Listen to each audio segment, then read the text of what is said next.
So, welcome everyone to our main attraction. It's a tour of the Mahabharata Museum. This massive Sanskrit epic was composed sometime between 150 BC and 300 CE. It's 108,000 verses in length, and it's one of the largest works of classical literature ever composed in the world. It was a monumental and lasting achievement in classical Hindu religious culture, and even later poets and storytellers and intellectuals in India really loved to make robust use of it. Alongside the Ramayana, even today the Mahabharata is part of the cultural lifeblood of a vast majority of people in India, even if they're not Hindus, actually.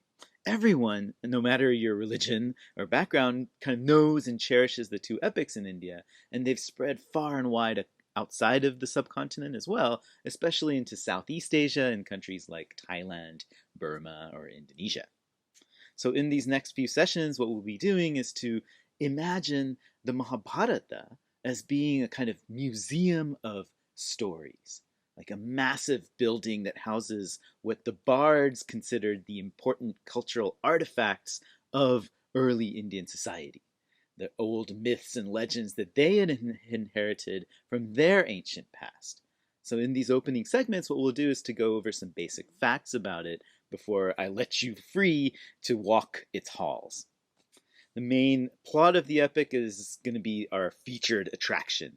It's the story of a fratricidal war between two sets of rival cousins, the Kauravas and the Pandavas. And deep within that gallery, we're going to find its kind of main exhibit, kind of Mona Lisa at the center of the museum. And I'm talking about the philosophical dialogue that takes place between Krishna and Arjuna in this thing called the Bhagavad Gita, which becomes a central doctrine of mainstream public Hinduism even today. The Mahabharata Museum has tons and tons of other stories that kind of branch off from this main plot line, but we'll be sticking kind of to the central hallway in our tour, the primary plot line of the great war between the Kauravas and Pandavas. But by all means, I encourage you to take the time and go explore all those little nooks and crannies, all the other exhibits that are in the museum, either this time or maybe in later visits that you take. It's these stories that have kept people in India enchanted by the epic for literally thousands of years. Keeps them coming back for more, and it's what makes the Mahabharata so special, so valuable for understanding the kind of classical foundations of Indian culture.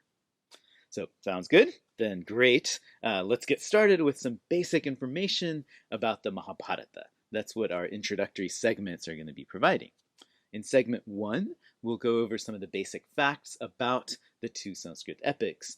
Then in segment 2, I wanted to go over how the Mahabharata has been sort of consumed by its audiences over the years, not just in the ancient times and through the texts, but also in oral performance, in vernacular literature, theater, storybooks, comics, TV, film, even up to the modern times. In the third segment, we'll go over the basic plot of the epic. It's a huge spoiler alert, I know, but it'll make it easier on you to appreciate the Museum of Stories if you already know what happens in the epic. In fact, it's almost essential that you do know what happens, because the plot of the epic is kind of like a roadmap or like a floor plan to the museum, if you will. And so if you don't know the floor plan, you could really get lost and stuck in the epic forever. Maybe it's not such a bad thing, actually, but anyway.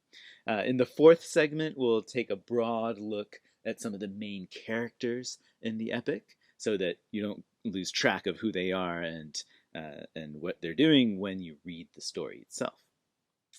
And then in the final segment, we'll go over 3 perspectives I want to develop through which we can appreciate the epic maybe in a deeper cultural and historical level.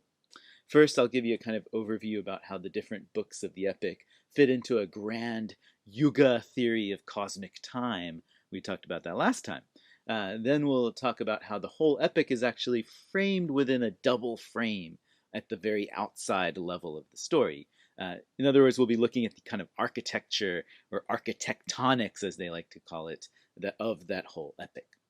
And then finally, we'll talk about the major themes to kind of watch out for as we're reading along in the text, especially themes of power, of ethics, and the kind of perennial problems of violence.